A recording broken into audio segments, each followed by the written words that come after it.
Hi, my name is Maria Cisneros. Today I'll be showing you how to do autoclaving. The purpose of autoclaving is for sterilization. It is a complete destruction of all microorganisms. We autoclave or sterilize so that we make sure we don't pass on any disease among our patients. The things you would need is a specific place to put your dirty instruments, which is this right here. A sink with the basin in there. We're going to use glutaraldehyde solution. This is a solution for disinfecting prior to sterilization. A wired brush to be able to brush off any debris your instrument. Some clinics have a ultrasonic cleaner, which is a more accurate and fastest way to clean instruments. You also need goggles, gloves, and gauze if any sharp instrument is being cleaned. Pack bags. In this case, we're using these. And of course, our autoclave machine. Before autoclaving is done, there is some maintenance that needs to be done. Number one, autoclaving uses hot steam, and the steam comes from water. And the water that is used is distilled water. Inside the clave machine, when we open the door, inside the machine there's a tube that measures how much distilled water is in it. It should always be at the green section to be able to use the autoclave machine. We also need to make sure that we clean out the water every month, or we do a sport testing, which is we put a strip inside the machine and start autoclaving the machine as if instruments are inside. Then we send the strip back to the lab and wait on the results to see if the autoclave machine is working properly. Before we start, we want to make sure we have a coat, our goggles, and gloves. Okay. We're going to set our instruments inside the glutaraldehyde solution for 30 minutes. Once it's been there for 30 minutes, we want to go ahead and grab our instrument and brush off any debris from the instrument. And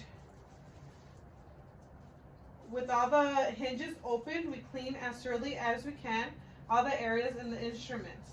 We want to rinse out the instrument with warm water and keep the instrument open and set it down in a towel, letting it air dry before putting it in the pouches. If the instrument has chart size, we want to go ahead and wrap it with our gauzes, just like that.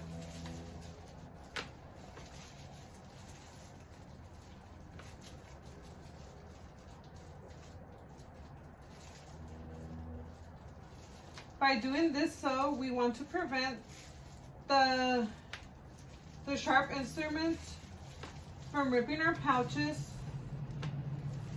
When choosing the pouch, we want to make sure the instrument fits without putting any pressure on the side of the pouches.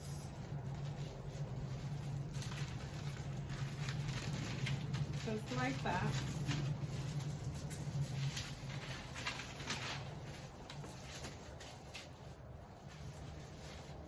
Then we want to close the pouches by sealing it and folding it at the dotted line. When it is sealed, we want to write our name, the name of the instrument, and the date it was sealed, and our initials. Once the label is done and the pouch is ready to be put into the autoclaving machine, open the door by pulling the lever up, and we want to set it in the trays.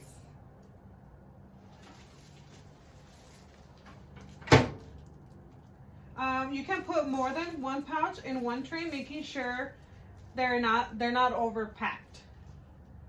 We want to shut the door, making sure it locks. Press on the button. On top of the machine, we have 4 choices. It tells us unwrap instruments, pouches, water, and packs. In this case, we're using pouches, I'm sorry.